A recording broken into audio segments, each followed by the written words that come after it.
Sorry about that, Jules. It looked like I've been having some really bad connection issues. We are recording. Okay. Thank you.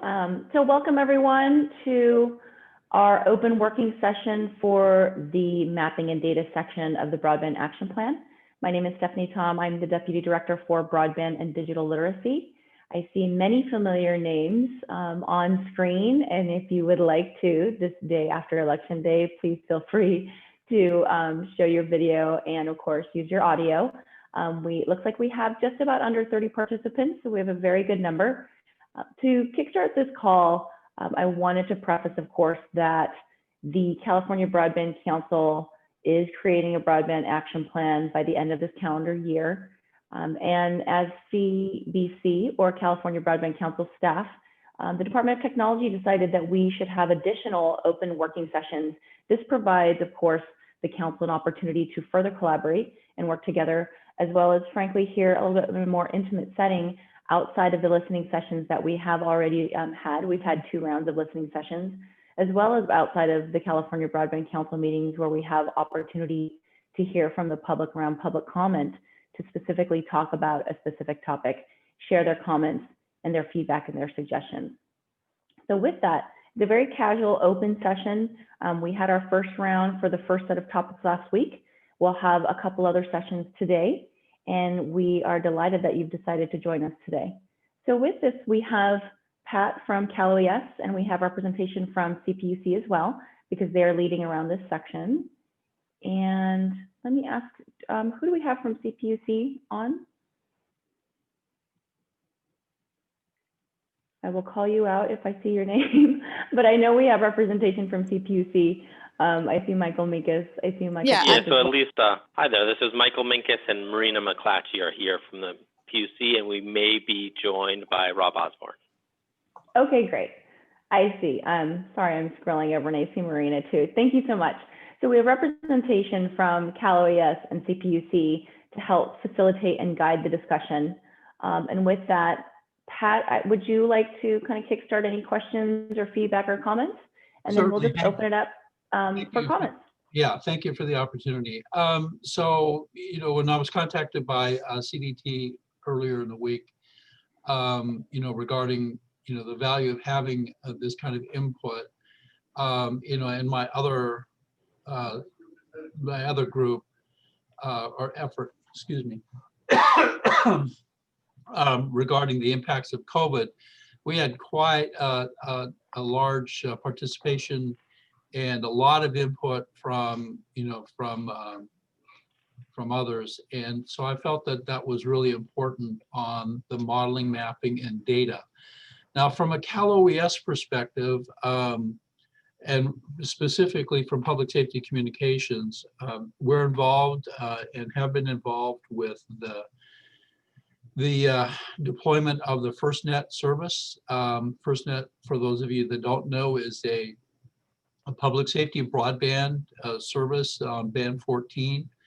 The federal government, under the Department of Commerce, the Firstnet, First Responders Network Authority, is a public-private partnership with AT&T, and AT&T has been deploying band 14 on their existing about 5,000 sites as of this morning. I think it was 5,007 sites around the state. We're also working with them to improve deployment and coverage, not only for first responders in band 14, but then when they do install a tower to support band 14, they also make commercial traffic. They provide commercial traffic on those towers as well.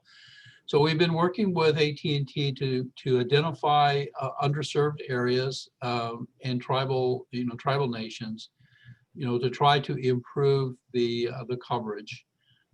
Within OES, our 911 branch that's also supports the Emergency Communications Division, actually uses the CPUC mapping and modeling devices as they go around the state to see what the coverage is like, and we report back to you know, to the carriers on areas that we see where we see the need. The other effort that OES is involved in is the deployment of next generation 911. And that will include providing some redundant paths into the public safety answering ports, all 437 of them around the state. And that they rely on wireline, on broadband, cellular as a backup, and ultimately the state's microwave network. We're looking to put a microwave shot into every one of those PSAPs. So that will provide some additional redundancy and resiliency of that system to support the 911 traffic. So with those two, with the exception of working with the carriers to improve coverage throughout the state, to measure the throughput as we go around the state, as our staff goes around the state and measures throughput using the CalSpeed application, then that's where we come into the modeling, mapping, and data input. So with that, if there are any questions of me on that, I'll be more than happy to answer. Great, thanks, Pat. Do we want to hear any opening comments from CPUC, or we can just open it up, of course, to those that are in attendance? And again, what we're talking about specifically is, of course, the data and the mapping efforts that are, of course, going to fuel our next steps around achieving broadband for all, but specifically what we should focus on, what are we missing, and any specific recommended actions around this section for the action plan.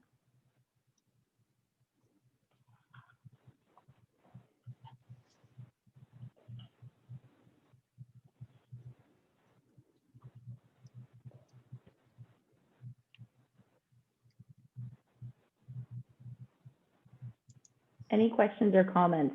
Mapping and data is such a hot topic. It's actually a little bit odd to have everyone so quiet on the Zoom call. This is a very hot topic, and it can go many different places. So please, open forum. Feel free to. I see a couple of people. So hi, Stephanie, David. How are you? Fine, thank you, Stephanie. Question for Pat. Did I understand you correctly that OES personnel will be going around the county and doing their own independent measurements of CalSpeed to develop, around the state to do their own independent measurements of broadband speed? Well, as we do go around the state, we're not, specifically, putting units into the field or assets into the field to do those drive tests. Actually, CPUC with their CalSpeed application, which you can download off of out of the App Store, is great. And CPUC might be able to correct me on this, but I believe when you do a CalSpeed test, the information is fed additionally to CPUC. Hopefully, at least that was my understanding. And I think I see a thumbs up from Michael. So that's good news. So if you do go to the App Store and you download the CalSpeed, particularly in going through Alpine County, you can, if you do the CalSpeed thing, it will give a feed to the CPUC on coverage in that area. Yeah, I've been using this CalSpeed application for some time, and the data doesn't show on the map. The data that shows on the map is much more optimistic about the speeds are than what I get with CalSpeed, and that's the reason for my question. Are you talking about the marketing from the carriers? I guess that's what the data is that CPUC has on their map. I'm not sure. Oh, this is a CPUC map. I don't know. I was talking about the coverage maps that the commercial carriers use, in their sales brochures, which they are very optimistic. Extremely optimistic, to put it very mildly. I don't know. Maybe Michael can weigh in on the CPUC maps. Yeah, so let me just real briefly and sort of some level setting. So I'm Michael Minkus from the Public Utilities Commission. I'm in the Communications Division.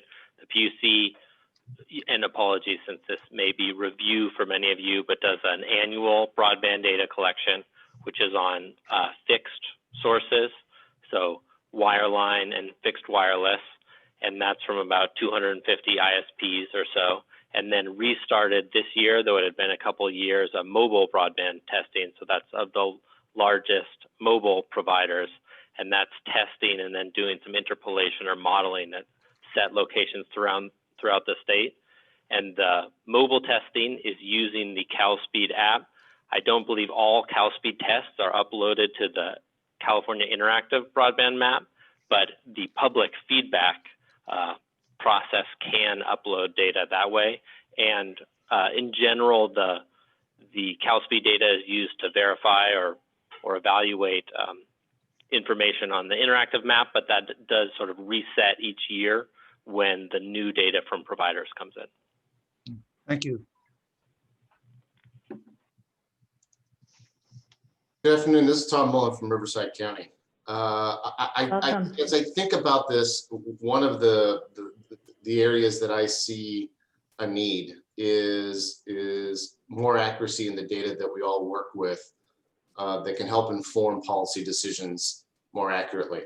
And so to that end, as we look at crafting a document that is trying to set actions for policy, I'd advocate that we include specific language that requires submission of specific service locations by address, so that can be point data. So what you're looking for, I believe, are what is your service territory, and that could be a shape file. What is the specific service locations that you are providing services to? And I would do that on a quarterly basis so that you could have a 3-month lag. Although quite frankly, the way they're going to pull the data, it's not going to matter. They could do it as a point in time from 30 days ago. So I don't see that as an operational impact to say, did it happen 30 days ago or 90 days ago? So specific point data on service location, not just billing address, but the service location by address. And then you need to have, what's the advertised available services that can be purchased? What's the maximum service that can be purchased? 100 meg service, a 6 meg service, a gigabit, whatever it is. And then lastly, I think you need, what is the actual service that's being delivered to that location? So what do you get with that? You quickly get to a point where you have the most authoritative data that you can collect from the providers on where are the services, what's the level of service, and where are the gaps in service that then we can interpolate to address. I mean, part of this entire process is trying to find those gaps so that we can address them with the carriers through policy and through monetary financial incentive to close those gaps. But very specific data as to where the service is and the level of service, I think is what's really needed out of an action plan to help inform policy decision. Great. Thank you. And then Tom, did you, I know we're having, of course, this open forum discussion, but then if you don't mind, of course, we are captured via written public comment as well. So I'm taking notes, but if you want to make sure that we're capturing it appropriately, sharing it back with the council, which we will, feel free to submit those comments specifically to our California Broadband Council inbox as well, just so it's captured correctly. But this is being recorded and posted as well. We have all the mechanisms in place, but I appreciate that. Do we have any feedback or comments given Tom's suggestion from the group?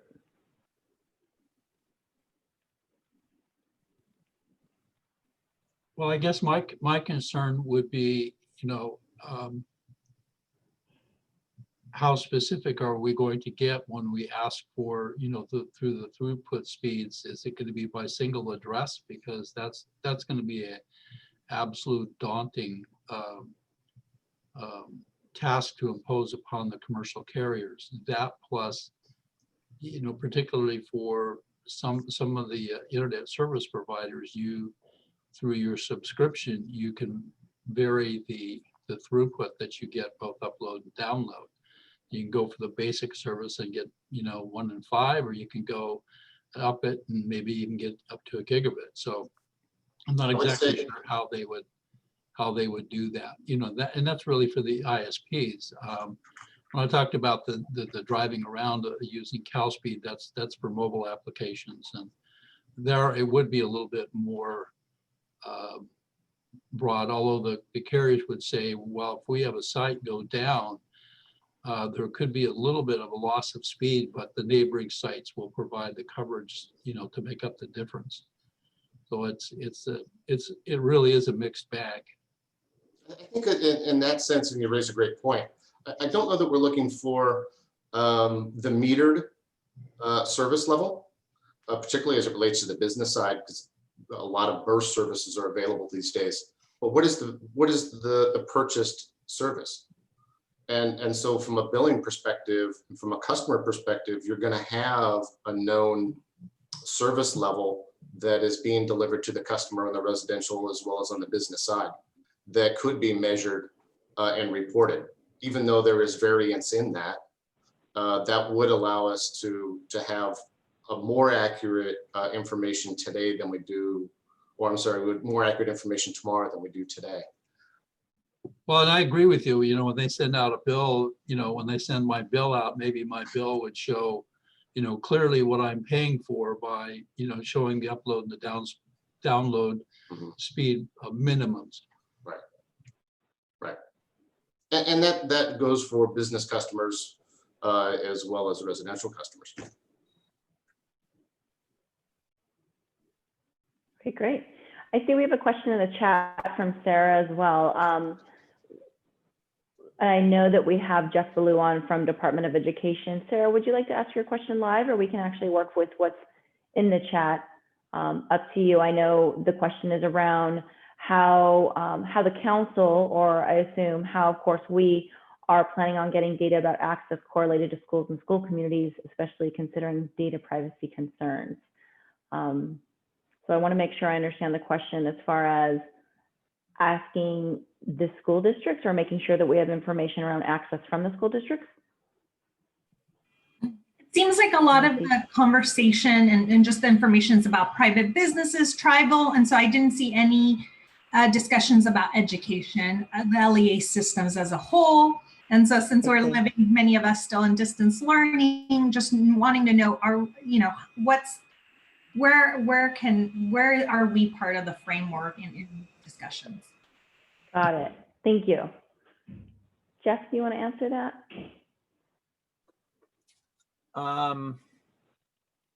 Yeah, I'm trying to make sure I'm understanding the question appropriately and how we'd respond to it, how that would fit into this. I think we've spent a lot of money in California making sure that the schools are connected, which up until last spring was the target. Since COVID has come along and distance learning has become the norm, it really has, like in the local control environment, it is fallen onto the laps of the schools and the school boards to do this. Knowing that the solutions now are probably at best temporary, and fully aware that they're not sustainable cost-wise or infrastructure-wise or whatever when it comes to those hotspots that have been deployed in most situations to try to get kids connected. I think everybody's looking at it in terms of that. The two buckets, there's the right now, what are we doing? And then there's a long-term strategy to really address connectivity for all of California citizens, including our K-12 kids, of course, so that they would be able to be connected. And that would hopefully be sustainable and both financially and that. I mean, I have personal concerns of the costs that our districts are picking up right now to do distance learning. I don't know how long that's going to be sustainable. With respect to data privacy, that definitely is a concern. And everybody's aware of that. There's all sorts of efforts. And that's always the first thing that's brought up is like, well, how are we making sure that the information about the students is protected? And we really rely on the schools to do that, especially if we were to, it's different because I work with other states, and other states are like, yeah, we put every kid's address in a giant database and put it on a map, like what was talked about a little while ago. And we could see if they had it, that we wouldn't do that in California with our 6.2 million kids.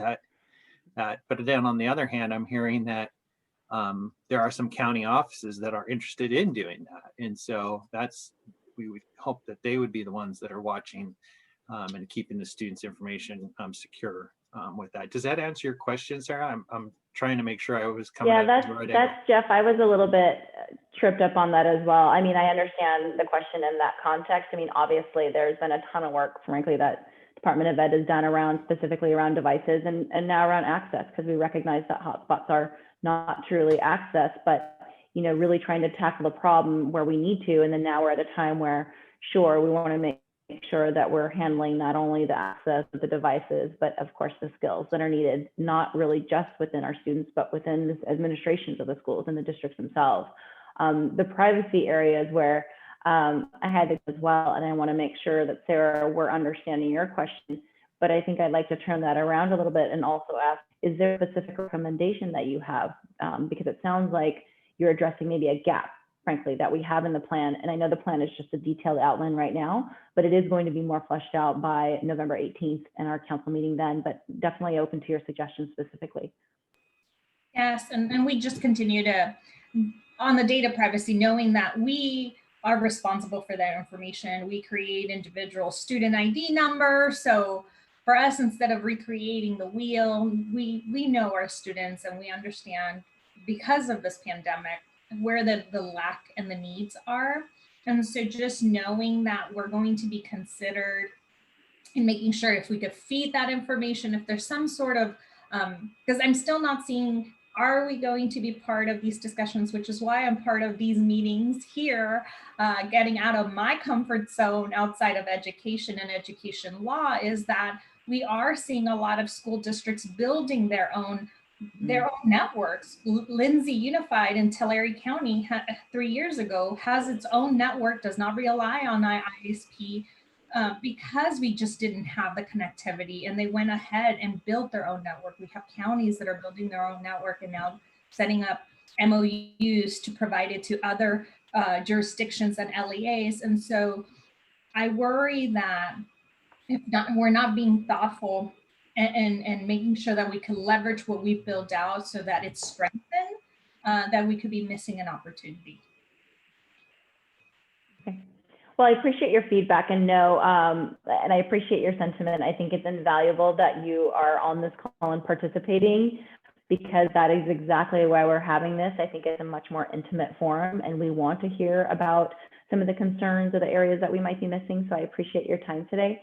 And again, open to have additional public comment either through the council inbox if you want to share a little bit more. And then glad, frankly, that Jeff is on as well, because in fact, we've been emailing all day today and yesterday about data, specifically around how we are going to effectively reflect what's going on in the education system, in particular around K through 12, about the current data we have, and honestly, what that data signals around where we need to have bigger focus, in particular in this area around distance learning. And then of course, we're looking at telehealth and the other areas as well. So always open to your feedback.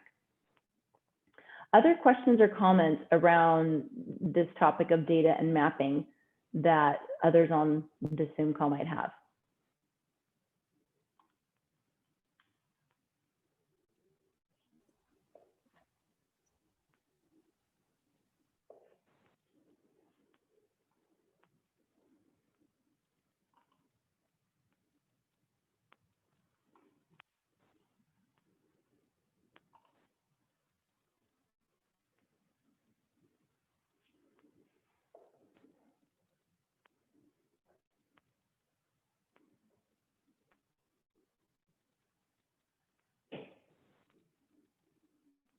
Any other suggestions?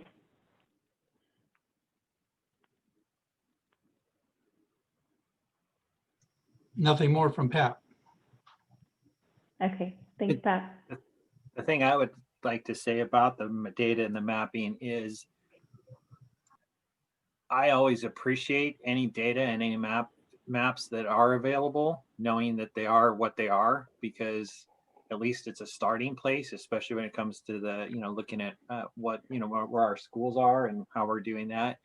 I think we always have room for more, but, I want to acknowledge and appreciate the efforts that CPUC has had and done to put the information out there that is available, because at least it's there. It's, we get some different, then that's better. But I go to it a lot. And when it comes to our schools and seeing who's available, so and connecting them, so I wanted to give credit where it is to the CPUC's mapping team and what it is, and continue to encourage them to do their more work, because I know that's one of the next steps is to improve those maps. So, but there's been a lot of good work to this point. Thanks, Jeff.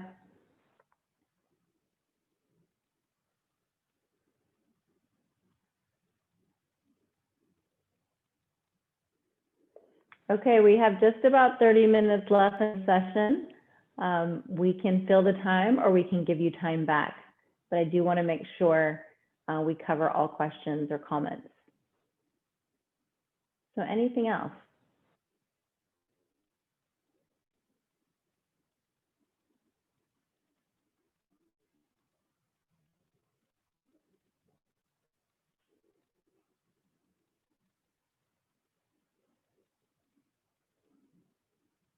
All right. Well, with that, I mean, I echo the same sentiment as Jeff does. You know, I know there's an incredible, I have to say, I'm a little bit still surprised that we have almost 30 participants and not additional comments on mapping and data. But I think what's important is that we took the time today. We are always available to hear your feedback and know, of course, that this is a huge topic for us, and we continue to want to improve the mapping and the data, and we continue to have discussions about how this will be reflected in the plan as well. So if there's nothing else, we'll close the session. Know that we will continue to have additional sessions today. The next one will be this link. It will not start until 3 p.m. We have 2 additional sessions today. We have one at 3 o'clock focused on deployment. We will have representatives from CPUC and CalSTA, and then immediately following that, we will have a session around adoption, and we will have representation from CETF and as well as Department of Education. So we welcome you to participate there. We'll see you back in about an hour and a half if you'd like to join that. I also see, thanks to Jules, a gentle reminder that the public comment is due on Friday, November 20th. So please continue to provide, of course, your feedback. And then many thanks, of course, to Tom and to David and to Sarah for your questions. All right. Thanks, everyone. Thank you. Thanks. Started. So thank you so much. I Recording. apologize, everyone. What did you I say know about the leads? His lead was 900,000 this morning. And now? Hi, we're just getting our call started. If you can go on mute, please. 300,000. All right, thank you. Okay, so my name is Stephanie Tom. I'm the Deputy Director for Broadband and Digital Literacy. We are just starting our 3 o'clock call. I see many of you were already on our previous call regarding data and mapping at 1 o'clock today. And I'm very pleased, of course, to have Commissioner Guzman-Aceves here, who specifically wanted to make sure that we had this open forum working session so that we can have a more intimate discussion around deployment. And so with that, I'd like to really open up the call since we're already running late and turn it over to the Commissioner to get us kicked off. Well, thank you, Stephanie. And really, I'm hoping that folks in the public have had a time to look at some of the draft that has been put together by all the folks that I'm not going to remember everybody's name that's now working on this effort. So I'm just looking forward to hear both what we at the Commission can do to improve on deployment and what we can do in partnership with our sister agencies, and any other ideas really that we should be considering. But that's really what I was hoping to provide folks more time to be able to share their thoughts. Thank you. Thank you. So why don't we open it up for discussion? I know many of you have already been on some other open working sessions. It's a very casual, informal discussion, but a great opportunity to be able to provide us feedback specifically around the current detailed outline. So any questions, comments specifically about deployment?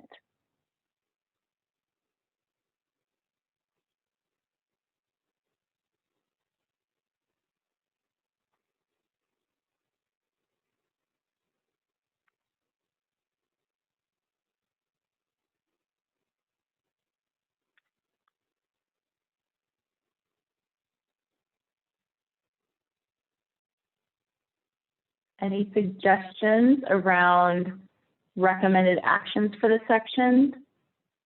I know I see representation from additional members from CPUC, also have representation from additional members of the California Broadband Council from Department of Education and CalSTA.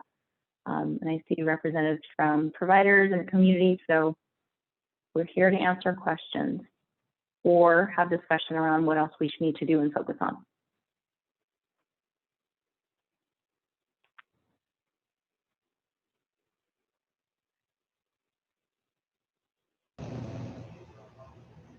Hi, Stephanie, this is Melissa Slauson from GeoLinks. Is it appropriate for non-council members to bring up issues or make comments this time?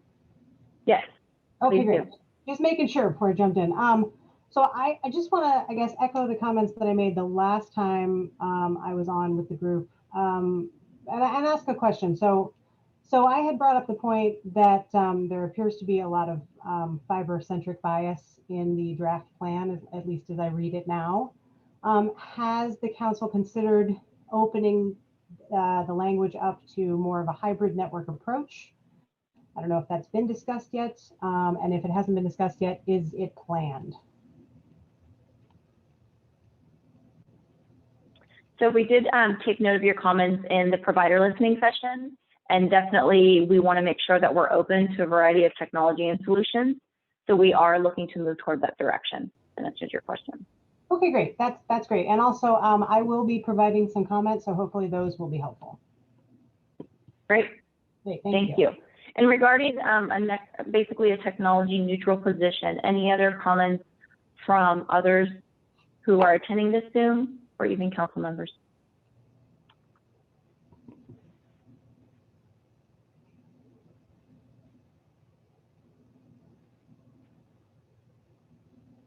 Okay.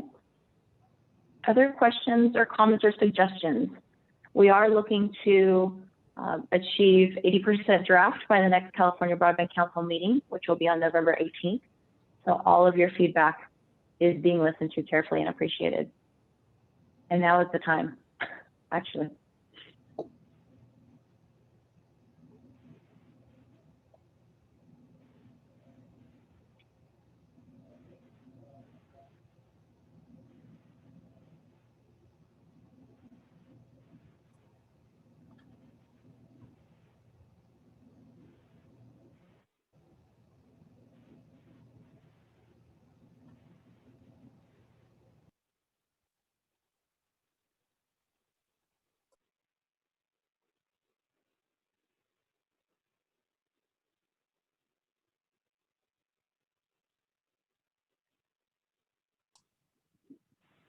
I see that Wally's on, so I'm sure we'll have additional suggestions. But anyone else?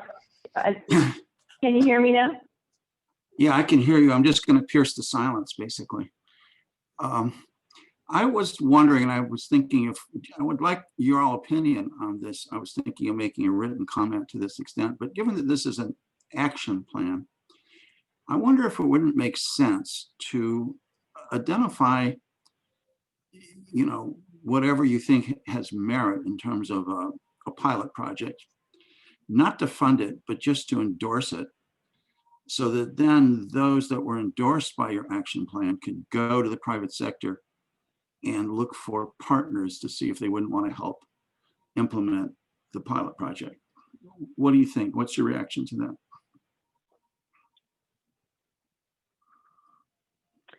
So I know I'll answer and then open it up to either commissioner or others on this call. I definitely appreciate your encouragement, Wally, for us to strongly support pilot projects, right? And the pilot projects is very broad, but can come in a variety of forms. But with that, I do think it's important, given California's breadth and the different topography, to be able to be open-minded in that regard. I will say in the action plan, this is where personally my thinking is right now. We're not necessarily going to sponsor a specific project, I will say, but I think that we can be open to supporting certain projects, but we're not going to be too specific from this action plan right now, which is really meaning to be, visionary and aspirational and provide guideposts and specific actions that will be taken, but in a more general management as opposed to a specific project, if that makes sense. But I have heard and do appreciate, again, your encouragement for the state to support pilot projects in general. Does that make sense? Or is that helpful? Well, first off, you always make sense, so that doesn't, it's not the question. Oh, thank you. So should I go ahead and put this in writing and then you can respond to it or include it? I mean, what would you advise? Sure. So what we're advising is, one, we wanted to come together to make sure that we can hear you and, of course, are clear on the request that you have. But I do encourage you to submit official public comment around pilot projects. And I know that you brought up certain ones, so I think that would be helpful as well. I just wanted to be clear and make a statement that we're not necessarily in this action plan going to sponsor or support specific pilots because that's too granular. But I do think there might be an opportunity, of course, to have the state be more encouraged to support certain ones in certain technology. And I know I'm being a little bit broad there, but we do need to be open to participating in pilot projects where we see fit. Oh, okay, great. Just one reaction to it is that yeah. I have found myself that granularity is a real strength, that's easy to be kind of a high level of generalization, and it all sounds good. And usually when something's a difficulty, it's because the granularity was never identified. So I respect what you're saying. Sure. But I think at the same time, if I've seen plans over my lifetime, it's that they are too general, which makes them easy to be aspirational. And sure. I like the detail because then you can see the devils right away. Anyway, thank you. I appreciate so before, understand. Let me just be a little bit more specific because we're talking about specifics. I'm with you, honestly. As much detail as possible, we're going to give. However, when I'm saying we're not going to sponsor a specific project, it's because we're not going to show bias. We can't show bias, right? So we can encourage that, but we're not going to be specific around. For example, we're not going to say, yes, we are going to support this specific pilot in this county with this technology. We're not going to be that specific, if that's helpful. Because there's so many. There's so many that could be going on. That's not what the action plan is for. I think that one of the things that I think is important about all this is that the state is so diverse that, I mean, just listening on some of the sessions, I've learned a lot about the problems in rural areas. And like just taking metrics of success, I would say metrics in a rural area are much different than metrics in an urban area or in a dense suburban area or in an ex-urban area. I mean, so having, different approaches in different areas of the state seems to me a very good reason. But without endorsing them any one specific technology or plan or something, you could rate them in terms of innovation. I mean, the governor said that he was looking for innovation. And so I think having something to say in terms of this is a 1 and that's a 3 in terms of innovation or something. I mean, I don't know. You know what I'm saying? You guys. Yeah, I do. I do. I think it's a great suggestion. So, definitely, again, this is where we're leaning towards now, but this is exactly why we have these sessions too, because we do appreciate the feedback and we do listen. So definitely submit officially the comments to the California Broadband Council inbox, whether it be if there's a specific pilot project. I know you brought one up that we should be considering strongly. We are also, of course, looking for use cases too, to show examples of successful models that we could be considering too. So there's many ways that we can, of course, shape this, but yes, do not hesitate to share specific to granularity for sure. But we do want to consider it, and of course, we'll be running it by the council. All right, thanks for I think the commissioner has some comments or feedback too, so I want to give her the chance. Oh, thank you, Stephanie. I hadn't seen any. I guess I had a question about if you could be more descriptive of what you had in mind with pilots. Oh. Yes, sure. Stephanie, you've seen what I've submitted, I take it. So it is in effect to take the middle mile, and one model is to open it up for service to the to individual homes. through an open access model. And we have, I'm from the South Bay Cities Council of Governments, we have a municipal network that has middle mile components to it. It was paid for by, the capital was paid for by transportation funds from Measure M, and the rest of it, the monthly, is paid for by the city saving money over what their previous broadband bill was, their ISP. And so what I've had experience with is back in the 90s, I did something called the Blue Line Televillage in Compton. And we terminated that middle mile with basically an advanced technology center in a low income neighborhood that gave the members there the opportunity to not only get shared access to a high bandwidth service, but they can also get, it takes the whole three-legged stool and collapses it. In other words, they don't have to spend any money to go there, they just go there. And we have no metrics problems because we count the people that come in and what they do. And then we give them access to technology that would represent or reflect their interests as a community. And then they get automatic digital training by virtue of using that technology with a staff that supports them. And I felt at the time that it was pretty successful. And we are set up to do so in the South Bay, to do it in a 2021 version of it, as opposed to a 1995 version of it. And I think there's a whole lot of interesting questions, which is how do low income people, when they get to use really high end stuff, what do they do with it? And boy, my experience in Compton in 1995 was, just because people are poor doesn't mean they don't have any talent or they don't have any ambition. And we had really good things happening out of that. And my thought is that people who use such a facility, call it a network access center, at the neighborhood level, walking distance, there are better candidates for actually paying for it if we went to an open access model and built the thing out with private sector money. And part of the reason we're not going to build it out with our money, because I listed in the piece I submitted, was that one of our cities looked into doing that. They were really, because the consumer service is kind of generally not very good and overpriced and under delivering. And it would cost $73 million to the city and to go ahead and build it out. And this is not a time where our cities want to take that kind of risk with that level of money. So here we could go ahead and deliver the services that everybody's talking about, which is digital, all the way down from broadband access to technology to digital literacy, all in one chassis, by simply creating, terminating those middle mile connections in a facility, as opposed to something that feeds the entire network at the level of the household. And like I say, I did it before and it was pretty terrific, but the idea went into hibernation or something. And I was really excited because you all asked the right question.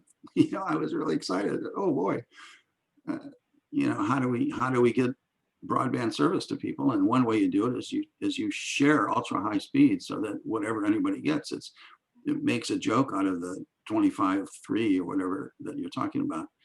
Everybody can get 100 or 100 or 200, because we have really a lot of fiber. We have a lot of high-speed stuff that's under our control, and we can allocate it however we want. So does that, my comments are there. I'd be happy if you wanted to read them and get back to me with specific questions. But yeah, I know we did this before. We know how to do it. And actually, one of the other sessions I listened to said, well, how can we get more community involvement in planning? And the way you do that is you assign authority to folks and responsibility, and then they respond, and then they become digitally literate by virtue of planning their own sort of digital future. So that's kind of what I'm talking about. Does that help? Yeah, it helps. It helps, and I will read your comments. But yeah, that's helpful. And when you say pilots, you're saying to create more of these in certain parts of the state that obviously lack it, and somehow do that in partnership with local governments. Is that the concept? Local governments and the private sector. Mm-hmm. I think it's something that it's a high profile approach, and I would think the private sector would wish to be part of it. Before in Compton in '95, we had Pacific Bell as a partner, and some other things.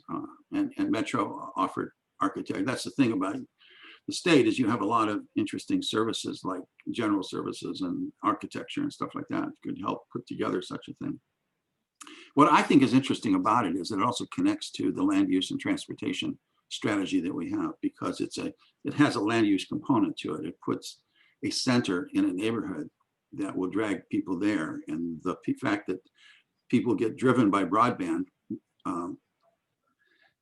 What's an interesting experiment to see what broadband will do to be space shaping as opposed to space serving. And so we should be able to renew the built environment and the businesses that are there around a shared broadband center like that. So that's part of our strategy. And all of this is about reducing carbon as well as economic opportunity, because the carbon gets reduced because what we're doing is bringing in destinations from distance education and telemedicine to, the array of things you can put on a network. And it was really well received 25 years ago. So gentle reminder for the group that we do have all public comments posted to the California Broadband Council website. It's on the action plan section of the website. So appreciate that, Wally, and then we'll make sure, of course, those are actually being reviewed and into detailed notes for the council members as well. And thanks for the opportunity to share this. I really appreciate it. Of course. Thank you for sharing it again. I know we did talk about this, so thank you for reiterating it on the vision call, which happened last week. So it's good to share more broadly with the rest of those on the call around deployment. So with that, any additional comments or questions around deployment?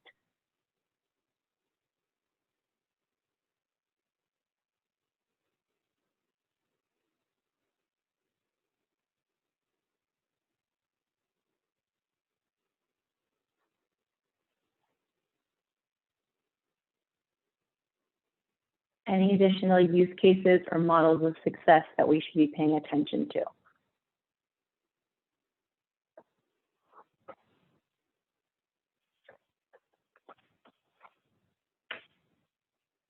People are quiet today. I know it's because it's the day after the election, and there's been lots of energy going on. I feel it too, but we are here to listen.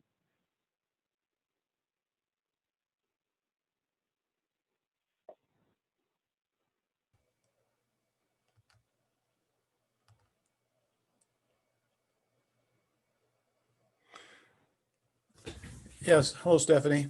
Hi. Hi. I've got a question for Commissioner Guzman. At one of the other sessions, you mentioned several times that delivering broadband should be an obligation. And I think somebody, it wasn't you, was talking about $10 or $20 a month. And I'm just, obviously that's going to require some sort of a subsidy coming from somewhere. And while I am in favor, very much in favor of everybody getting broadband, I'm curious as to, is there any plan or idea as to where that subsidy would come from? Thank you, David. Well, this has been an issue that obviously we've been thinking about for a long time, and myself only 4 years, I should say, not that long, but it's a conundrum. And one of the realizations that kind of I've had over the last maybe year and a half is that there's an opportunity, particularly with the cable providers, and I talked about this at the last meeting, I think, where if you look at their service territories, there's some donut holes here or there. And, you know, having had the privilege of going around the state and talking to communities, you know, just a couple weeks ago, talking to the community of Biola on the west side of Fresno County, just outside the city, but this town called Biola, they have half the town is served by a cable provider and the other half is not. So it seems like the marginal cost of serving those households is less than those scenarios that we're talking about that lack complete, middle mile or anything like that. It's and it's just across the state where I see it over and over again.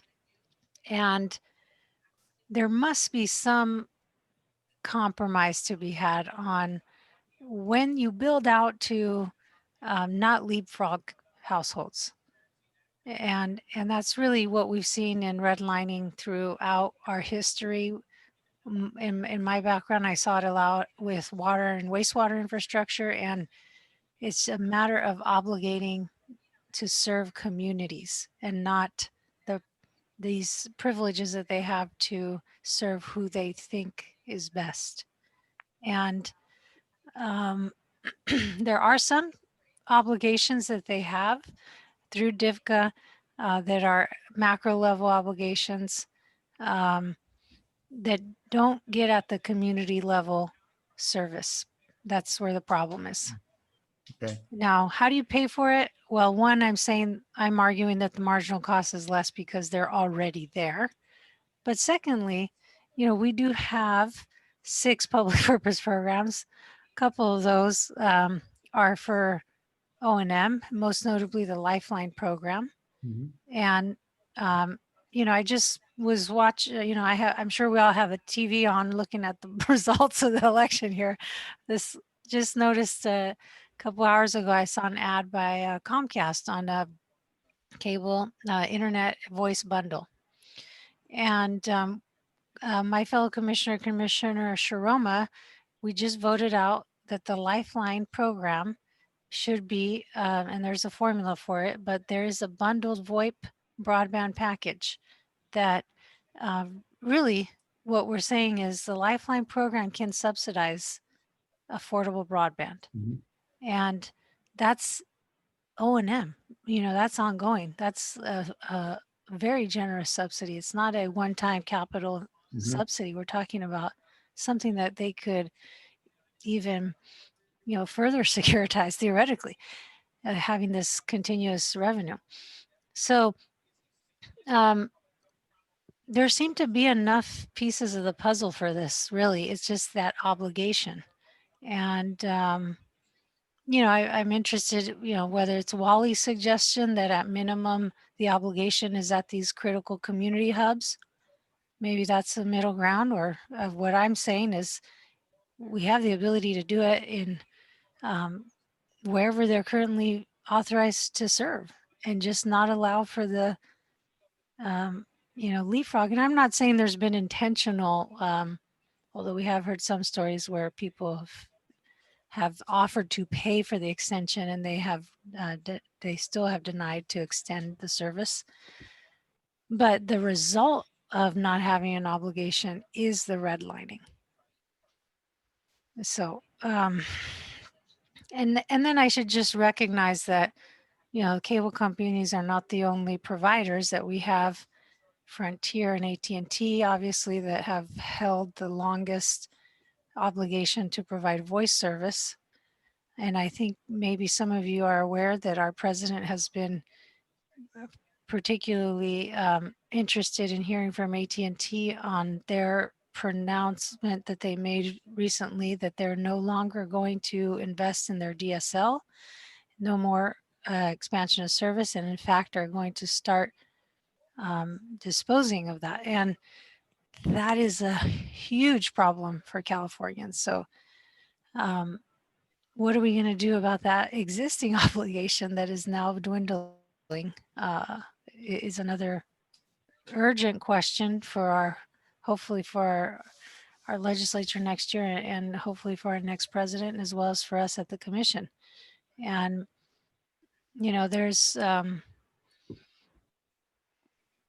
there's certainly an investment issue, and we need to have the support for that investment.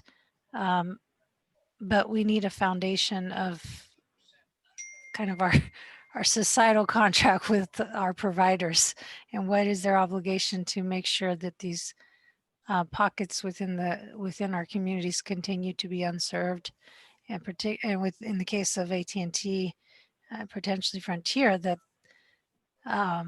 it's only going to get worse. Well, I'm talking to you now on a Frontier DSL connection, so. Exactly. Where are you at, David? Alpine County, near Woodford, California. Oh, yeah. So is there any restriction or reason why broadband cannot be treated very much like the telephone service? I mean, these companies have service areas, and if you live in that area, you go with Frontier or AT&T, and they've got to serve you. Same thing with electric utilities. Well, I mean, personally, I think that was what we had before with our regulatory construct over these providers, and where I think we should return to, at least in part, and particularly where there's no competition. Yes. And so, and that's the fallacy that's out there, is that, we know now that over 60% of Californians have no competition, and even more so have less than 2. So yes, that is the construct. Unfortunately, what's happened over the years in the name of innovation and market, and that the market would solve for these issues and keep prices down, but we kind of forgot about the other elements about serving all and service quality that was going to provide 911 at a minimum.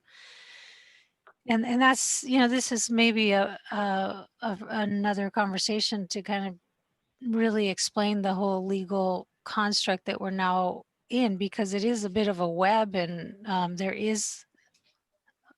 there certainly is an attempt that can be made to do that.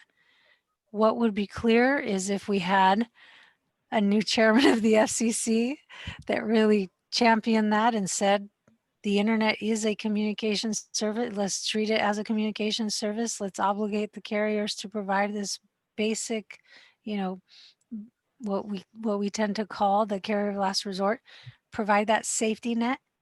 And maybe it's, not just the voice carriers. Maybe there's a role for cable. And where are we at the table to figure that out about the safety net? It's no different than any of our other societal basic necessities like education and healthcare. We need a safety net. Yep. What is that? Is it going to be the cable companies, or is it going to be the old voice companies that are now saying they don't even want to invest in DSL? They want to do direct wireless, and maybe in some areas put fiber in if you're lucky. And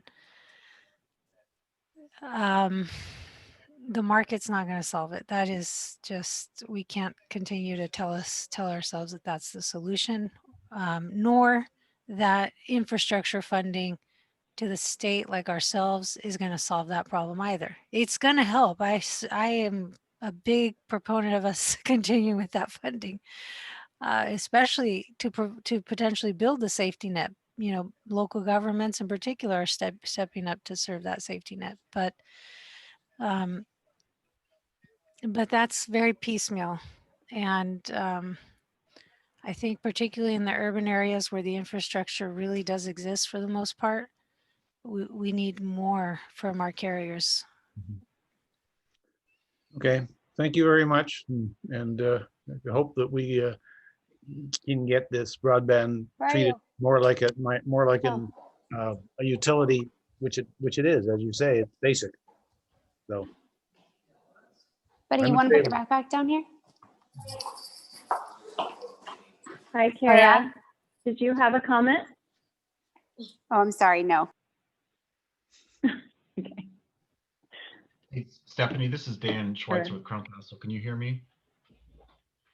Hi, Dan. It's a little, I don't know if it's on my end, it's a little bit spotty, but we can hear you.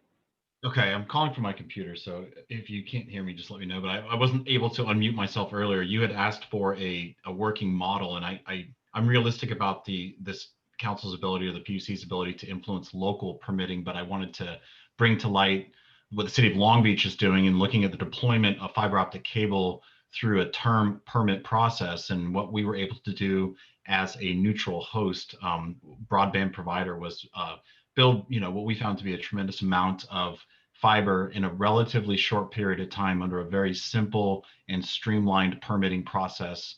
All fees were paid up front. The fiber was deployed, and then there was ample resource for the city to inspect the fiber after the fact. And we feel like that's a real efficient use of city time and resource, and making sure the money's going to the inspection process so that the installations are as designed and safe. And so that was something that I would like to highlight. And then another one would be looking at innovative ways to get the fiber optic cable installed. And another example, in the city of Los Angeles recently adopted a micro trench standard, which is a much more efficient and low impact way to install fiber versus an open trench concept. And because of that, the Crown Castle has been able to install many segments of fiber, and we'd like to grow that program throughout the state. Long Beach has also recently adopted a micro trench standard, and we'd like to grow that profile so that we can get it, just as much fiber optic cable into the ground as possible. So those are two sort of, good news or highlights that I'd like to raise. Thank you. Great, thank you so much. I appreciate that.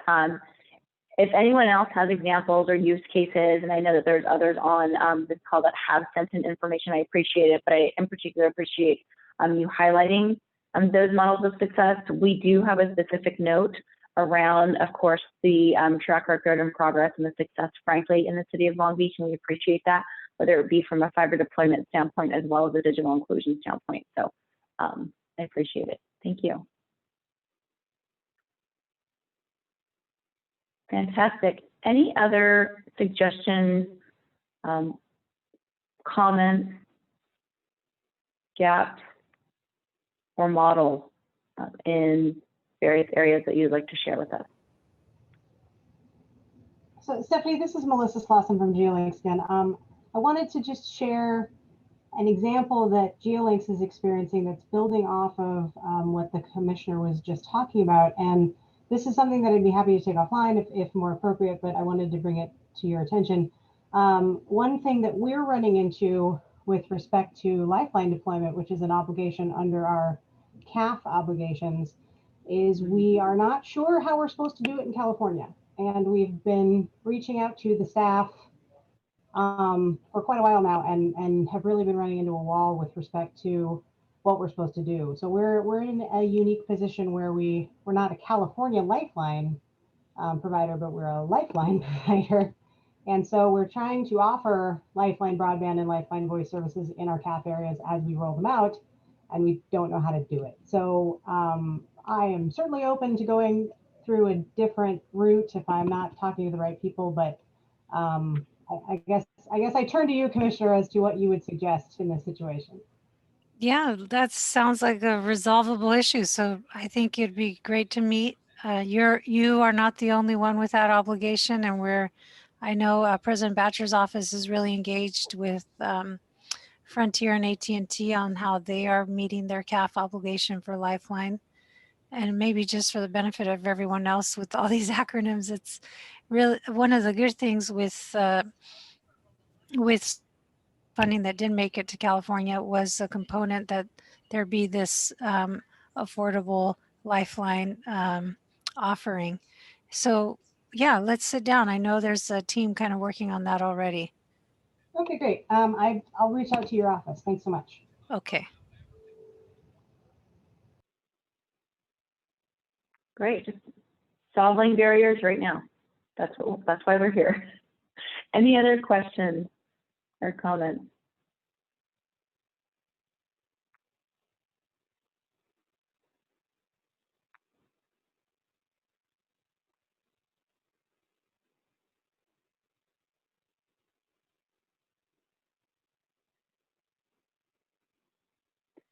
So we have just about 20 minutes left for this session.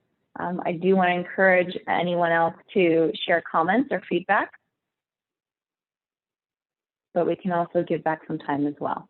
We do have a session starting at 4 o'clock around adoption on this link too. So any other questions, suggestions?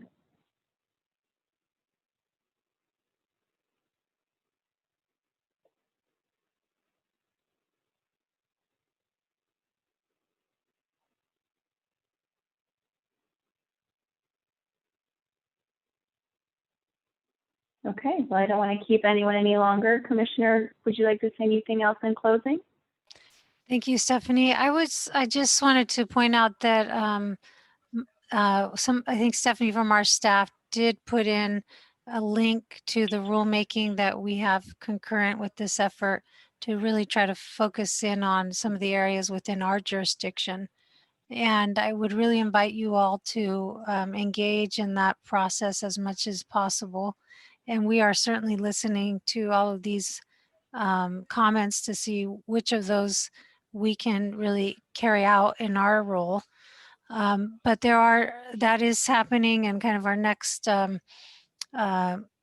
step in our process is what we call a pre-hearing conference to really hear and make sure we have all the parties signed up. And if anyone else would like to sign up and become a party, that's a good day to do it. And also to hear about any other issues that we should be looking into, which we call, our scope of issues within the proceeding. So we'll also be hearing about any additional issues that should be scoped into our proceeding on that day.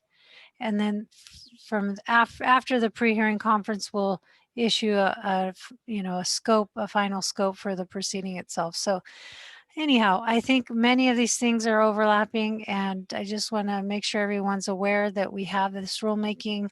And as an example, one of the areas that we are focused on within our jurisdiction is where we can optimize building things like middle mile and potentially last mile in partnership with our electric utilities in areas that may be able to have a mutual benefit.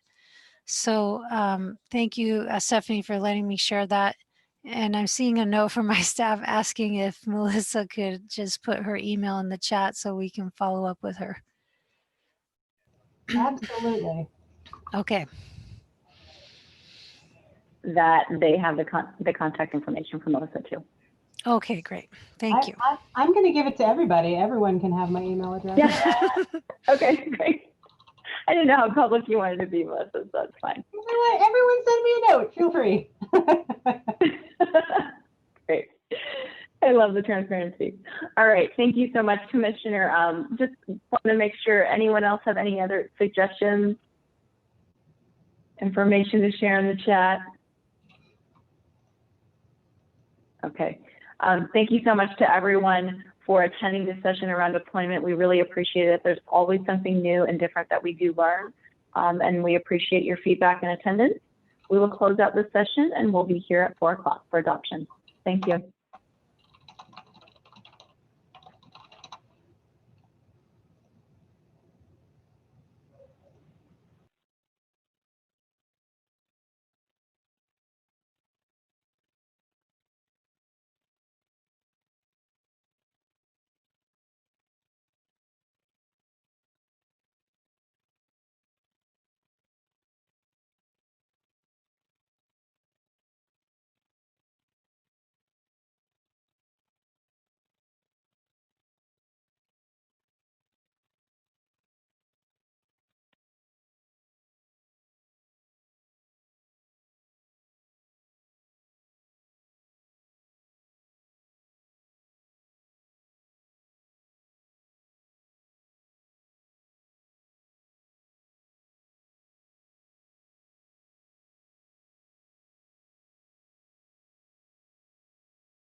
Good afternoon, everyone. Thank you for staying on or joining us for our last session of the day around adoption. It is just about a minute or two after the top of the hour, so we will get started right now. Sorry, I'm looking at some people are joining on as well, so we wanted to give them maybe a minute or two to connect to audio. But let's just kickstart this session. My name is Stephanie Tom. I'm the Deputy for Broadband and Digital Literacy. And thank you so much to all of those that have joined us on these open forum working sessions. We now have had an open forum working session. And again, the purpose was to allow council members to further collaborate around their topics for the Broadband Action Plan, as well as to have a more intimate discussion, of course, with all of you, with the community, with the public, and providing yet another channel and method for feedback around the various topic areas that we have for the detailed action plan. The detailed action plan, the detailed outline of the action plan is on the California Broadband Council website. And so it is there for viewing. In addition, we are posting all of the meeting minutes from the California Broadband Council, and we're of course posting all the public comments as well. So we've had a variety of channels to listen to you. This is another channel that we wanted to make available to you. And without further ado, I appreciate, of course, Anna Bonilla from the California State Library and Jeff Ballou from Department of Education joining to have our discussion around adoption. So with that, why don't I turn it over to Anne and then to Jeff for opening comments, and then we can open it up, of course, to the group for feedback and suggestions. Thanks, Stephanie. In thinking about adoption and the work we do at public libraries, I wanted to raise one point specifically around libraries that I think is important to bring into the action plan. And that is, we have this existing network of 1,100 points of service around the state, roughly 180 or so broadband jurisdictions. Nearly every branch in the state has computer access, has free Wi-Fi if people bring their devices, while many of the libraries, a number of libraries are starting to reopen slowly physically, but libraries continue to offer services, training, and other kinds of tools online, even during the pandemic. A number of libraries before the pandemic, and even more so now, do things like library hotspot checkouts. And I think it's just important to raise the kind of libraries serve a really diverse population in the state. So there are very few places people come willingly and interact with such a cross-section of the state. And one of the things, there are many people who come to the library who already have technology access at home. And so they come for the classes, for the maker spaces, things like that. And that's why libraries have been increasing their broadband access, their infrastructure inside the library over the last 7 years. But people also come who don't have regular access at home. Those may be folks who will one day become broadband adopters. But there may be a group of people who don't because they're housing insecure, or they're not just insecure, they're homeless. They may be youth who are out of school youth. We always see increases in library usage during a recession, and we expect to see that this time here. When people may have had a broadband plan, and they were laid off or other things have happened to decrease their monthly income, we know that that's, if you've got to choose between your internet access and your food, you're more likely to choose food, right? And so I think I am always excited and want to continue talking about how do we get as many Californians online permanently, like we get home subscribers, but also knowing that there's going to be a group of folks who it's really important to make sure they have access, either through checkout or coming in the library. And that's what libraries are, that's one of the things that libraries are for, as well as for training for everyone from kids to seniors. So that's I know we haven't really had any explicit library conversation. It didn't feel as appropriate in the larger Broadband Council group. So I thought it would be something good to mention in this specific adoption meeting. And with that, I can hand it over to Jeff. I think your point's well taken, Anne. Libraries and schools often go hand in hand. So what I'd like to hear and get more feedback on from the folks that are here today is what we all know about how adoption is successful in other parts of the country. What things have other folks figured out that maybe we could model ourselves after quickly and scale up? I feel like this is just Jeff here talking, no other thing. I feel like the time is now and is past. We don't have time. There's an urgency in me that, since we don't have time for more pilots, we need to get this done. And, we need to get on this. And so, what sort of things are working elsewhere? What are sort of things that could work? I mean, for example, one thing that I'm listening to all the other sessions that I think would be really helpful with adoption and with deployment from the last hour is, the true coordinated, consolidated regional projects that are led by regions that, they come to us and they say, there's some schools unconnected and I can help with the schools, because that's my job. There's libraries unconnected. They can go to Anne, they can go and they can work with the providers. And there's, we can pool our money transparently, because one of the challenges that we have is knowing that, and we often ask that from the school side, what's the cost here? And the answer often is, well, it's proprietary. We can't really share that level of detail in these collaborative projects. And that's kind of hard to fly. That's why we don't often do. We've got to figure out a way to work transparently with these dollars to drive the get the infrastructure and then get true adoption.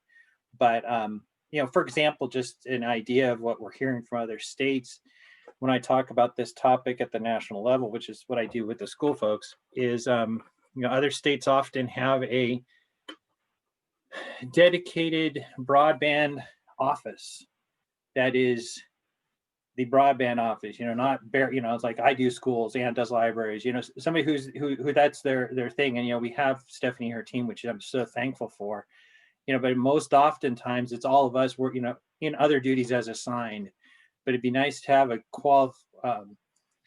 unified direction of assistance providing, not really to pick and choose projects, but just to provide assistance and connect the dots when those projects come up. That's an idea we've had. I mean, we were doing some looking, and there's 4 or 5 other states that have a state broadband person, and is that something that California might benefit from? Anyways, just some kind of thoughts around just adoption. really quick on that. I wanted to add too. I appreciate that comment, because there are other states, which I thought was phenomenal. I mean, we actually dedicate funding specifically to adoption. As you know, my office is an office of 1.5, and I am one. And there are fellow states such as North Carolina, and they have a team dedicated to adoption and inclusion specifically to support, of course, local governments to make sure that they're moving forward. And granted, they have a vast team, but I keep thinking, of course, of those examples. So I appreciate that. I also wanted to make a note too, is in the plan, I can't help but think that we have a section that says like digital skills and it says like TBD. I know that's where we wanted to also have this conversation. So sorry, I'm cutting off, but I do want to open it up and make those notes, which is why this session, frankly, is so important, because we don't have as much in that section, and it is critical, of course, to the bigger picture of everything. Lastly, really quick, I neglected to mention I do have a conflict in a call, so I'm going to be turning it over to Jules. Although, of course, we have Ann and Jeff on the phone. So I appreciate everyone's attendance. But go ahead, Jeff. I think I cut you off too. No, totally. And I appreciate that, because you're right. I mean, other states are. And I think that's the thing, hats off to you at the 1.5, because you're doing great things. But, this is this broadband adoption plans. This is our chance to maybe look at something like that. And to the point of, looking at the skills and those other things, because, broadband leads to closing the digital divide and digital equity. But you got to have the foundation of broadband first, and then the devices, and then the training. From the school side, if I just train teachers and I don't give them devices and a connection, kids aren't saved, and that there's no help there. And that's often been our answer is, oh, we'll just do more training. But it's like, if they have nothing to use it on, that doesn't help. So you have to get the wires first, then something to connect to the wires, and then have it all as an inclusive thing. You can't start with the part. But yeah, I think this should lead to what you're talking about, is some digital training, some digital equity, some digital citizenship, all those sort of things. Data privacy came up in the last session at one. All those things come after you have the first layer down, but you have to have the first layer down, which is the broadband access for all. So Jeff, hey, I've got a question for you from the school perspective. So in California, we've had funding. CETF has funded the school to home project. There's similar projects that have happened in other states. I forget the one up in Boston that was successful. But is that, in terms of thinking about models for bringing the combined, the adoption, the literacy, into a home and into a family, is that something from the school perspective you think makes sense? Are there things that we can build on there? Because it's been, it's happened in a lot of places. I think a lot of, Chicago had a very successful kind of similar program too. I tend to think the challenge is the scale, the cost to really scale. But I'd be really curious what you think on that. Yeah, no, I think you're right. Sunny's program at CETF is a great blueprint to follow for school. And I think it also leads to a blueprint to follow for all citizens, honestly. It's like, because it's, my bucket of responsibility is the kids in K-12. That's in schools. But there's a whole bunch of people that can't talk to their doctor on their Kaiser app if they don't have broadband, and they need to, whoever their healthcare provider is. There's a whole bunch of people that can't bank. They're coming to the library to do banking. There's so many other things where that training support. And the thing about CETF is, they don't just give a device, or they don't just give the connection. They, do focus on the training and support for the teachers and the families, and that's key. It has to be all of it, all of the above. But yeah, no, it is a good model. I thought we'd be having Sunny here. I don't see her yet. This is Jules. That brings us to a bigger issue of, does anybody have any best practices or any use cases or anything they'd like to share that they think the council should look at when developing the plan?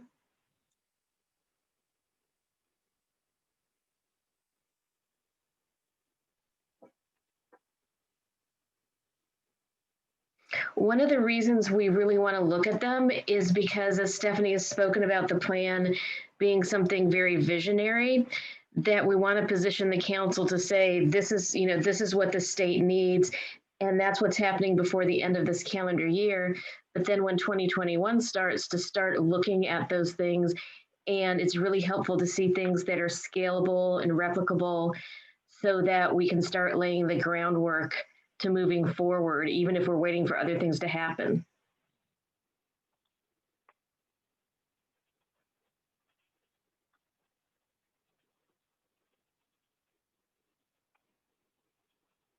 Any other thoughts on adoption? Sorry, and I guess I wasn't at the earlier ones. How did you all, if there are some folks, I don't know if there's anyone from nonprofits on the phone who do literacy work. I'd be really interested in hearing more about what they're working on these days and some of their challenges, particularly around funding. And if there are cities on the phone or other local governments, understanding what they're doing. I think the, local leadership is really important, because the kind of solutions that work, I think there are similarities. There are going to be similarities across the state, but the right implementation, the right partners is going to depend on locally, sort of what a community looks like locally. Like it's going to look different in Long Beach than it does in San Diego, just because of the local makeup of, the population, schools, nonprofits, workforce development, that kind of thing. And then I guess if there are some providers on, I know a lot of providers offer, have training that they, that's available online. And I don't know if they do any kind of live or in-person training, but would be interested in understanding like what kind of uptake they have on that. How do they, do they have any sense of whether that, are they seeing that, be useful to folks, that kind of thing. So those are the kind of the big adoption questions on my mind in terms of looking at what's possible to scale. Well, David Griffith here. I can speak a little bit about local government. I'm on the board, one of the board of supervisors from Alpine County. We're a rural, for those of you who don't know, we're a rural, low population county with scattered settlements or villages, I guess you would call them, throughout the county. We simply don't have the financial capacity to get involved in this. Without some sort of support, financial support, asking a supplier to come in here and build all that infrastructure when the homes are and the businesses are fair ways apart, it's just very expensive. And so our big problem, to simplify it, our big problem is money. I'm sure I'm not the only one in that boat.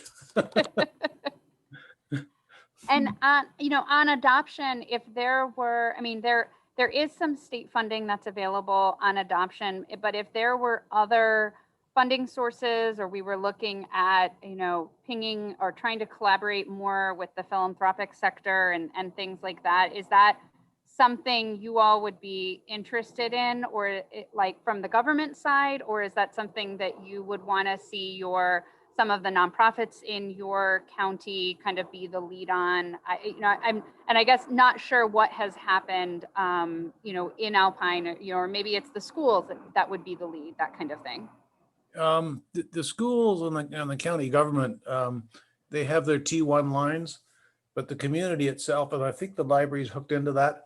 But the homes, it's almost impossible to get 12 down and 1 or 2 up.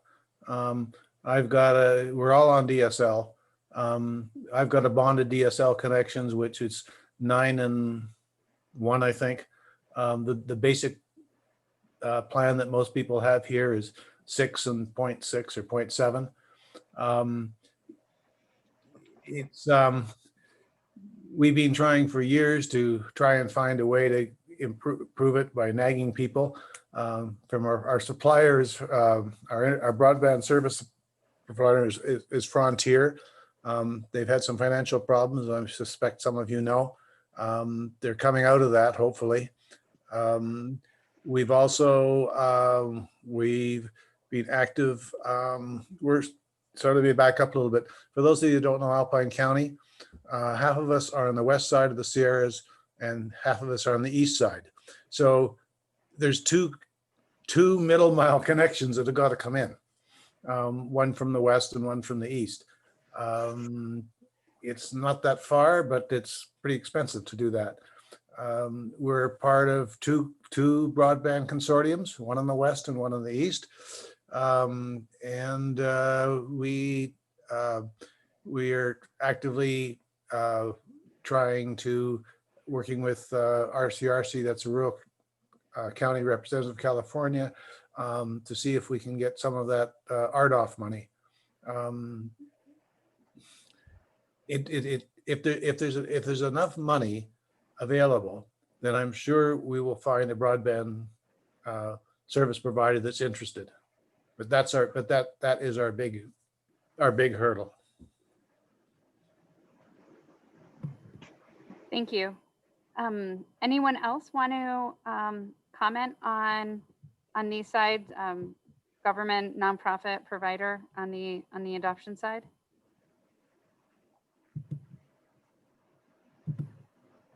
Hi, my name is Ariana Flewelling, and I'm an educational technology consultant working with schools. And when I was reviewing the plan, I noticed under the, how we can deliver more high-speed internet section, one of the first lines there is the coordinate and support opportunities for federal funding. And when you go down into adoption, there isn't mention of funding. And I think one of the hardest problems that schools have when it comes to these things is, grants or nonprofits can, help meet an immediate need, but because of the complications that impact those nonprofits, there's not always opportunities for sustainability. And because of that, things can be a one and done, or, it affects one group of kids in one school year, but then it's not something that is able to be carried out for others. So in thinking of the K-12 environment and even the community college environment and, your pre-K, preschool students, the funding is going to need to be sustainable for adoption. And even if you were to separate broadband, providing broadband to students from schools to, moving that to a community organization or a more community coalition approach, students still need to learn digital citizenship. Parents will still need to learn digital citizenship and how to effectively help their students use the device provided by their schools. So it would be, I think, within looking at, what you want to do within 6 to 18 months, adding a line about sustainable funding for whether it be education or it be for communities like David was saying with his region. I think that's going to be important because even too, thinking about who's going to do that training to make sure that people are able to access those important skills as a part of adoption, because some communities have the capabilities themselves, some don't. But then now you're going to have a community that's going to have an extra expense of having to pay for that type of training versus a community that doesn't. So it's a lot to unpack, and I appreciate the conversation. So just some items to consider both about funding and about adoption. Thanks, that's really helpful. Jeff, sorry, I saw you. Great points on that. Great points on sustainability. That's one of the key things and one of the challenges I think that we're all looking at right now is the sustainability of all these parts, especially looking at the next few years we have ahead of us. So I see Michael has his camera on. Michael, you got something to add?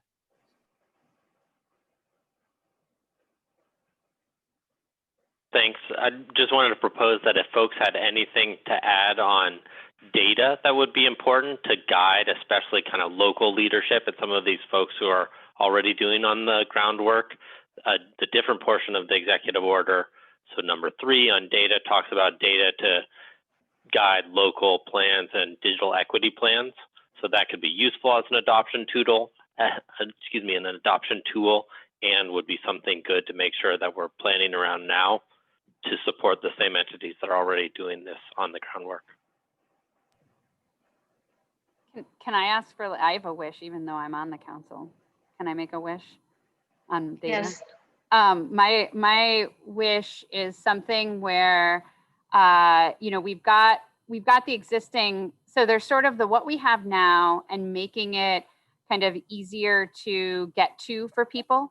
And then there's the things that we want to get. So on the things that we have now, I can imagine that if we could do something where we can marry some of the census data along with some of the data that like regular ACS data on demographics, and then some of the NTIA data that or not NTIA, the census data that that's on internet adoption, things like that, that comes in at that block group, and make it really easy for people to kind of get something that says, okay, they're like, here's where I live, and it's showing them, right? Because it's as much as I think Census has done a lot of great work in making it easier to go in and use their files and move around, it's a little daunting if you don't do that every day, right? And if we want to make it easier for whether it's a local government or whether it's a nonprofit or a school or a library to understand base, in their census tract or in their, surrounding census tracts, what's it look like? And then, and being able to compare that a little bit. And, we do have, it's not perfect, like the questions, I think if we were all in charge, we might have chosen slightly different questions or things like that. But we've got, there is data that's available, and I only know because I got selected to answer a bunch of them. The census has been doing these ones during COVID that are like their fast release ones, and a number of them have focused on technology access. And so, to the extent that we can just make that data that's already publicly available and package it a little bit easier for people to see with maybe some of our own state data, I think that could be really, really helpful. And then, I would be remiss if in a public forum I did not say that I think a great nice to have is understanding better, who is subscribing and who's not subscribing to the affordable broadband programs that the providers are offering. We know that there are going to be some folks for whom that is just too expensive. $10 to $20 a month is still not going to fit in their budget. But are there people who we think it should, and they're not? And if we can be able to hone in on that, and since I did see I know Bernie's on, a couple other folks, the request is not, my request is coming from a place of, if we can figure out what some of the barriers are, where it is, then we can figure out what the solutions are around outreach, some of the solutions with looking at our own state programs to better focus if folks are in there. But otherwise we're blind. And I would say, and I know this is a public forum, but I don't think a reasonable answer is saying, ask the schools because they've done this work. That's like asking, it's like the opposite way to get to it and still doesn't get to the answer. So I really want to have that conversation in a way that, I know that there are competitive issues, and figuring out how to be able to allay those, but being able to get some data that would just help understand a little this problem more. And I feel like that should be possible. There should be a place for it, but this may not be the place for that conversation. But I do think that's a data on the adoption side, trying to understand that better. So other people may have, but Michael, I always have data wishes, and those are my data wishes. Yeah, I think that your point, I think, Ann, is that I think this is broadband for all. So we're looking for that. And it's almost like, one of the other recommendations is that we start looking at digital equity for all, or closing digital divide. And, that's like a next step and the next part. And what other things do we have to have for that in that part? Because that's what we should have. Because it's like, oh, well, you start talking numbers like, oh, well, we only need 90% or 95% or 80%. Well, who wants to be in the 20% that's unconnected? Nobody wants that. I mean, I'm sure there's some people that like to live up that gravel road, up there with no connectivity, but most people, we need to shoot for availability everywhere. So, but this looking at like what's next, I guess is what I'm saying. I agree with you.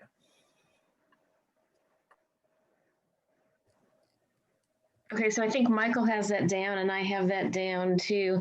Is there anything else with adoption or use cases, or if anybody knows of any pilots that are going on that we can look at, or anything else that people want to discuss? This is basically our last half hour before the November 18th meeting. At that meeting, the council anticipates having the action plan approximately 80% done.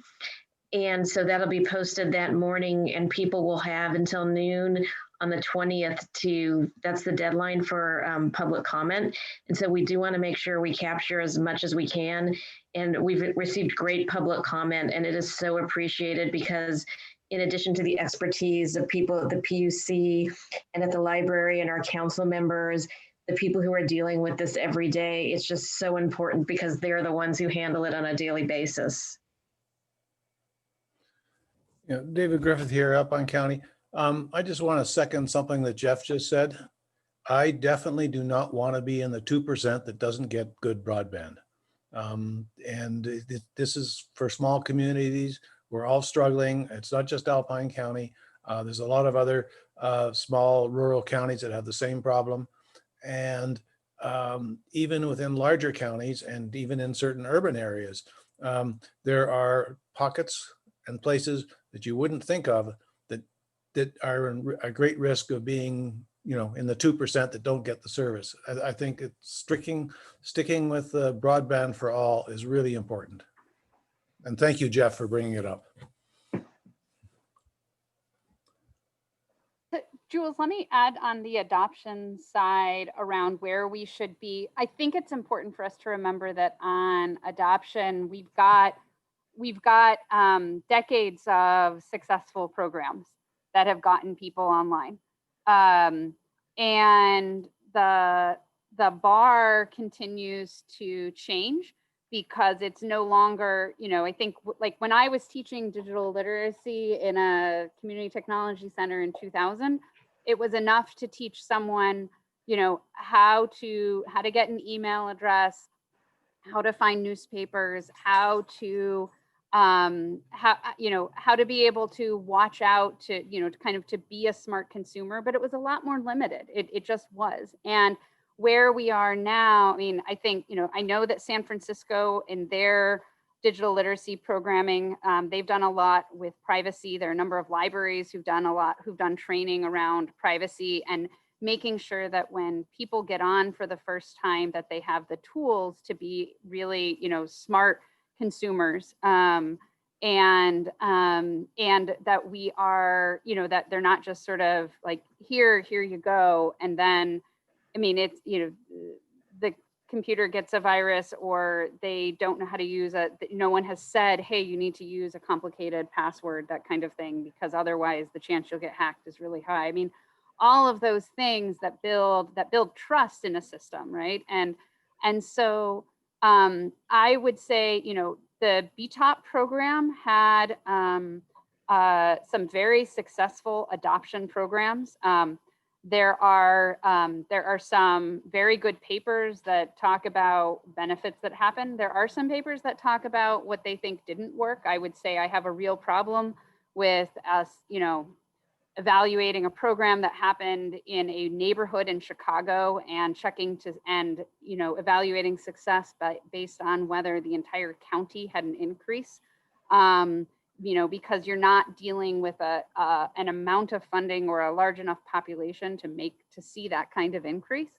But I think we need to, so as we think about, part of it is thinking of, basing on good grant making, collaboration to the extent that we can collaborate our state, public, and local grant making with private philanthropy and build on that, where we can be, one of the, California Wellness funded, planning around digital inclusion 20 years ago with nonprofits around the state who were doing work because they saw that as part of health and wellness. And so I think engaging the philanthropic community and seeing where they are, but also seeing, as Jeff said, just like we're doing with infrastructure, where we want to try to bring in the different pieces, we can do that on adoption with different kinds of funding.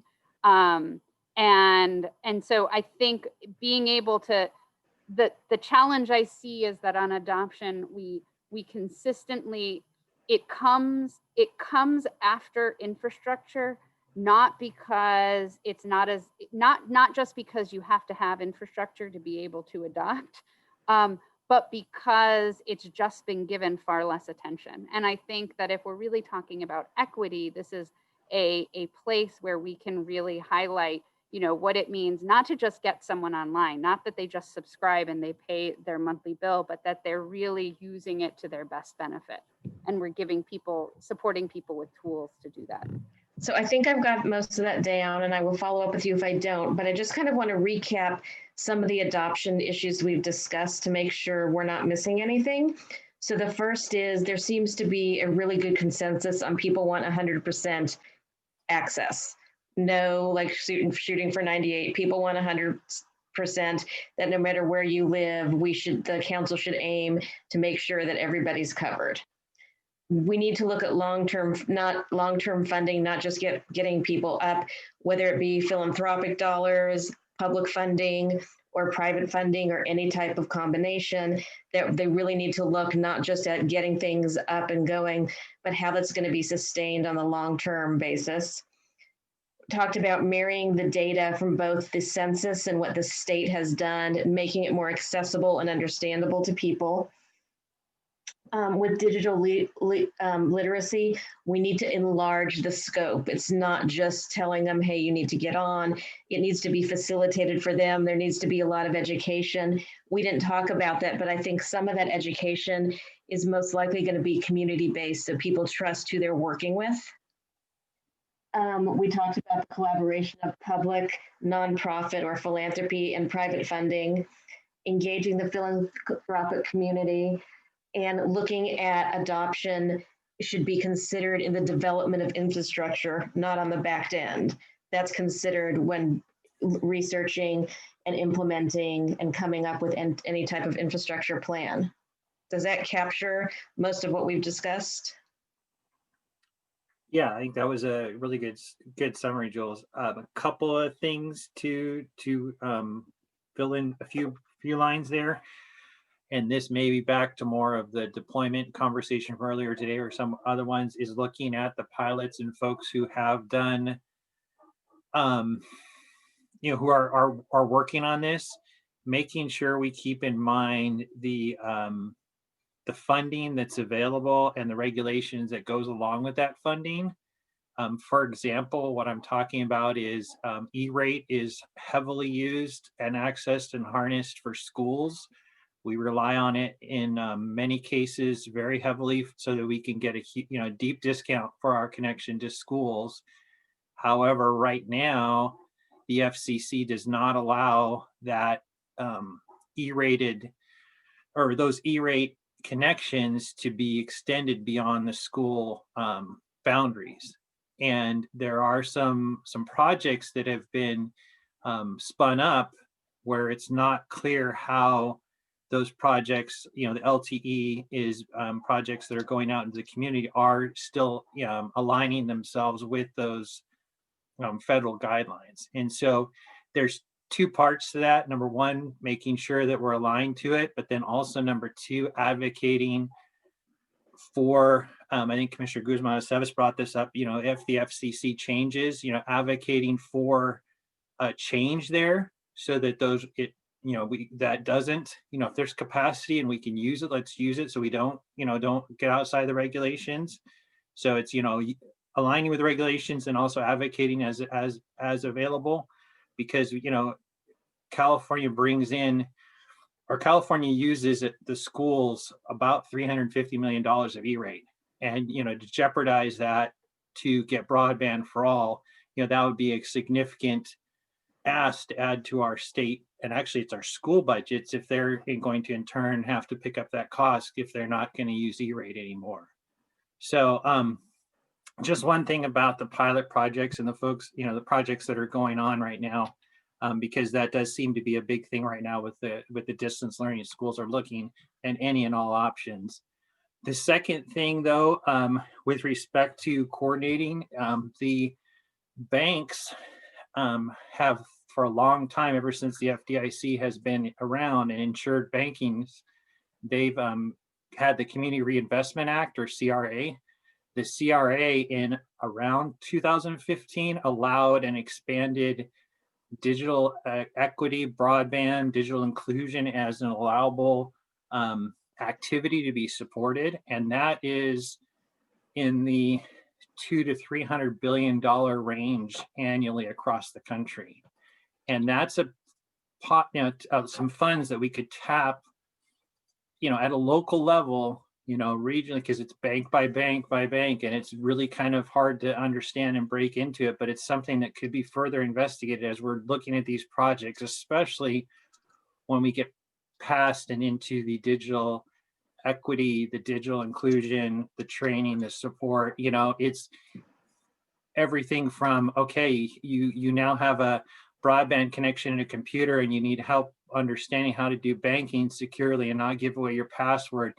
Banks can send their employees out and help train folks, talking about community projects. And, if it's the community organization, the school, the library, or whoever it is, sponsoring that and coordinating that helps the banks be more trusted, because let's be honest, we all need to trust each other more. So CRA would be a good thing to mention as something else, as another resource to tap as we go forward and implement this. So a couple of things, hopefully you caught that and I was clear. I was trying to be concise. I Jeff, did. Oh, go ahead. I was just going to say, I feel like maybe we're talking about a paragraph or two that we could really focus on philanthropic investment and looking at coordination, at the state level, right? Being able, that is one of the benefits, right? Maybe being able to talk to, some of the big banks, being able to talk to some of the and the smaller banks, and understanding, are they doing that now? Do they, are they looking at it as part of their, strategic funding? I mean, that would be, similar to talking with some of the, the community foundations, right? Who, a lot of theirs is defined giving from community members, but a lot of them will also have some unrestricted funds. And, are they looking at this kind of, investment? And I think, it's that thing where we might be able to just tap in and try to coordinate some of that. And I think that, it's not something, we don't know exactly what we'll get out of it, but we haven't done it before. Just like similarly, I think I'd love to see an action item that kind of takes the work that GoBiz is doing on their piece of the executive order implementation and going to maybe the next level with that. Right? We're going to have some in a couple of months, but really continuing to think about from a state agency and department level, what can we do with existing funds to be able to better support broadband? And that goes for adoption and infrastructure, right? And making more potential funding available to make, for infrastructure, to make areas that, that might make the, make it pencil out for providers through existing programs or partnerships, things like that. Okay, I've got that. And I just want to go back to Jeff to make sure I got the two things, and I'm going to do it much more succinctly. So for the funding and associated regs, using the E-rate as an example, talking about alignment to the regulations and advocating for FCC changes if possible. And the other was the pilots and use cases. And I'm going to expand a little here, that I think not only should we look at what has worked, we should look at what not has worked and why, include some of those lessons learned so we don't repeat others' mistakes. Yeah, that's good.